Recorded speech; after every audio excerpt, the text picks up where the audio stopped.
jospa tällaisella kulmarauralla sitten sais sen alanäytön kiinnitettyä. Katsotaan kuinka se sitten istuu. Eli M6 kierrereijät tuolla valmiina, niin saa suoraan ruuvata kiinni. Katsotaan kuinka se menee. Tuo mitoitus oli nyt vähän summissa haettu. Se tavallaan jää vähän tuonne yläreuna vähän tuonne piiloon. Ottaa toinen video tuolta toiselta puolelta, niin näkee ehkä vähän paremmin.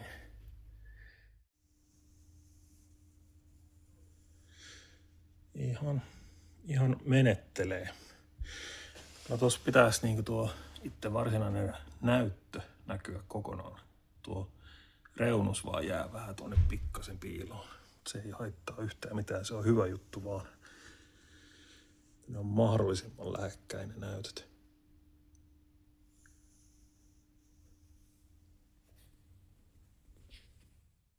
No niin, kokeilin vielä istahtaa tänne kyytiin, niin vähän sitten näkee, miltä se vaikuttaa. Kyllä ne tavallaan ihan hyvin tuossa on nähtävillä. Ihan inan verran olisi voinut olla vielä niin kuin kallellaan tänne ylöspäin.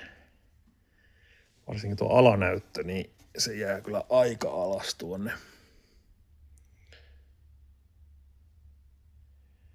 Mutta sitten taas tässä yläpuolella ei ole mitään esteitä, että se on kyllä mahtava. Tässä voi kyllä niin kuin vapaa käytellä ihan mielivaltaisesti. Ei niin kuin, näytöt ei kyllä sitä hommaa mitenkään kyllä haittaa. Mutta joo, kyllä tuohon nyt mielestäni kohtuullisesti jäi tilaa kuitenkin. Jos ajattelee, että tuolla puolen on sitten mittalauta, kouru, tulee tarroilla kiinni, pysyy, ei tuuli vie sitä sitten. Alumiininen kouru. Tuollakin päässä on sitten tarra näiden laatikkojen alla. Kaikkia romua täällä nyt vaan kyydissä tällä hetkellä. Niin tästä välistä pääsee hyvin sitten kuitenkin keulakoneen laskemaan tuonne keulalle. Joo. Ei se periaatteessa jopa näitä näyttöjä voisi tuoda jopa vähän tänne päin, sanoisin. Se ei haittaisi yhtään mitään, vaikka olisi pari senttiä keskemmällä. Aina yhtäkkiä. Melkein se sitten käytännössä tietää, kun käyttää sitä, että mitenkä niitä nyt vielä pitäisi säätää. Voi olla, että pitää ottaa pois tämä on tuosta isosta veneestä tämä näyttö, niin ehkä pitää ottaa sitten tämä häikäisysuoja tuosta reunasta pois, niin sitten sitä saisi ehkä vähän vielä trimmattua tuohon kaiteeseen. Tai vähän tuota kulmaa ehkä säädettyä 1 pykälän. Joo, pitää katsoa.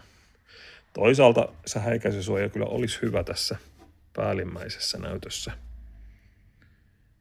Siinä siitä ehkä on kaikista eniten hyötyä. Tuo toinen näyttö jää tuonne niin alas, että siitä ei siihen nyt ei häikäisysuojaa tarvi. Ajatus oli niin kuin, että perspektiivinäkymä olisi tässä ylhäällä. Sitä ehkä nyt eniten tulee käytettyä. Ja sitten täällä olisi LVS 34 olisi tuossa ylänäytös. Ja sitten mulla tulee tuohon LVS 12 eteenpäin näyttämään. Eli siitä näkee lähinnä sen, että millä syvyydellä se kala on. Perspektiivillä löytää sen kalan, vaikka siinä olisi välivedessä. niin sitten tuosta näkee sen syvyyden ja näkee myöskin vähän, että millä syvyydellä viehe menee.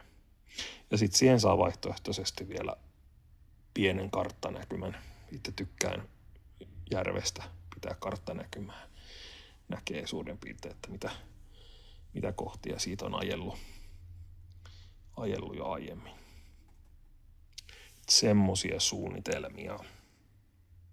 Ja vielä sen verran pitää lisätä nyt tämä ajatus tästä kaiteesta. Se oli lähinnä sitä justiin, että kun pressu vetää päälle, niin se ei hinkkaa varsinaisesti sitten noihin näyttöihin. Eli se pitää sitä pressua irti. Nyt tässä oli tämä häikäisysuoja tässä toisessa, mitä nyt en sitten oikein osannut huomioida, että se jää vähän tästä yli. Mutta katsotaan nyt sitten, otanko pois vai antanko olla ja katsoa sitten kestääkö se. Mutta toinen asia, miksi tämmöinen kaide, eli tästäkin kun monesti hätäisesti nousee ylhäältä tästä penkistä, niin, ja tämä nyt ei mikään maailman vakain vene ole, niin saattaa heilahdella, niin sitten tästä on hyvä ottaa kiinni, koska aiemmin kun oli se yksi näyttö, niin vaistomaisesti meinasi sitä näytön kulmasta napata kiinni, eikä se näyttö nyt kestä mitään niin kuin kovaa painoa tai painetta. Niin tähän on hyvä tukeutua, jos meinaa horjahtaa tai muuta vastaavaa, kun tässä nyt ei ole niin kuin mitään muuta varsinaisesti täällä veneen sisällä, mihinkä voisi ottaa kiinni. Niin on aavistuksen verran korkeammalla sitten joku kiinteä paikka, mistä saa ottaa. No niin, siinä ne nyt sitten olisi melko lailla niin kuin ne todennäköisesti tulee jäämään. Tuonne laitoin puolikkaat stauffit vähän niin kuin vielä lisäkorokkeeksi, niin tuo näyttö tavallaan tuli täältä ulommas, eli lähemmäs tuota ylänäyttöä, joten se voi olla pikkasen nyt jyrkemmäs kulmas sitten tätä rakua toi vähän vielä sisäänpäin. Katkaisin nuo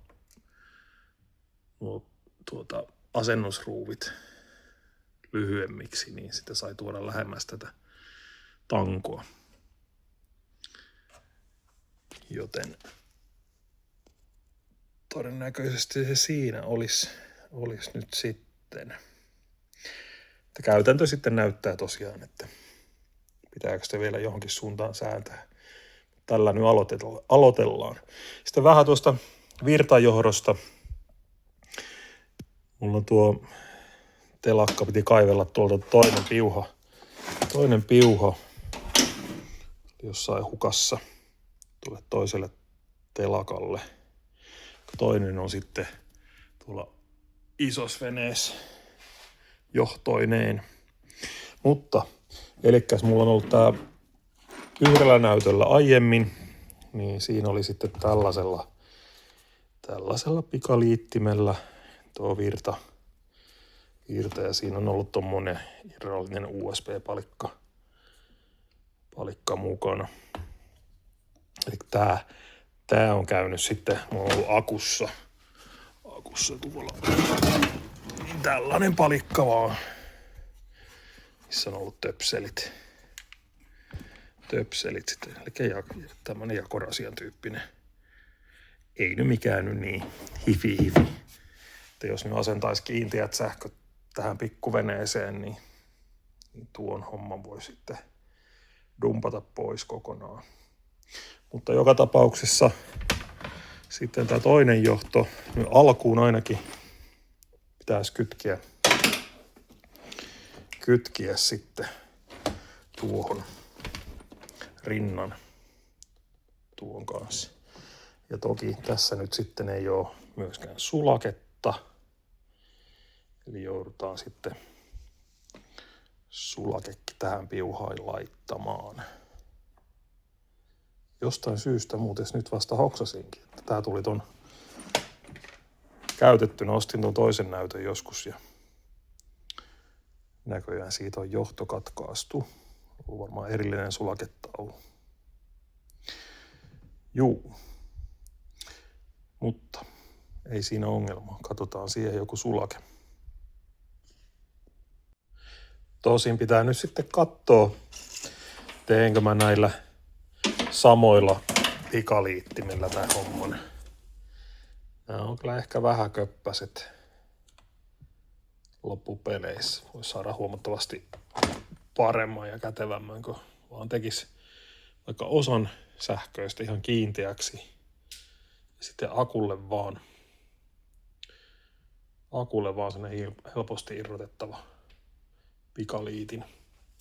Tää on vaikka tällaisen katkaisin paneelin, koska tarkoituksena on myöskin jonkunlaiset valot asennella jossain vaiheessa pimeitä kelejä varten. Ihan joku pienet vaan. Niin jos vaikka tuohon putkeen printtailis, 3D-printtailis semmoisen pienen boksin, joka menisi tänne vaikka putken alapuolelle. Ja siihen vetäisi sitten päävirta sähköpiuhan akulta. Niin täältähän sitten saa haarotettua mihin haluaa. Sinne voisi sulakkeetkin saada mahtumaan sinne boksiin. Joo, pitääpä vähän miettiä tätä hommaa. Se voisi olla ihan nätti. Pitää katsoa. Akkuhan on sitten tollanen 100 ampeerinen Watt-syklen minikokoinen, yllättävän kompakti akku kyllä. Just sopiva akku tällaiseen pikkuveneeseen, eikä paljon paina, 10 kiloa, ja tuo on siis huomattavasti pienempi kokoinen kuin normi 100 ampeerinen akku. Liveppo 4 kemia, se on ainoa järkevä, mitä kannattaa käyttää. Itse purkautuminen on ihan täysin minimaalista. Sellaista amatööripuuhastelua jälleen täällä. Jatketaan sitten enemmän seuraavassa jaksossa. Kannattaa ottaa seurantaan tässä nyt ennen vesille laittua, niin jotain jos ehtisi varustelemaan vielä. Pääasiat nyt saanut näytöt pelaamaan ja sitten vielä live-anturit paikoilleen. LVS 34 tulee tuolta toisesta veneestä ja se tulee tuohon sitten perspektiiviin ja LVS 12 tulee tuohon yläpuolelle eteenpäin näyttämään. Että niillä nyt mennään sitten alkuun.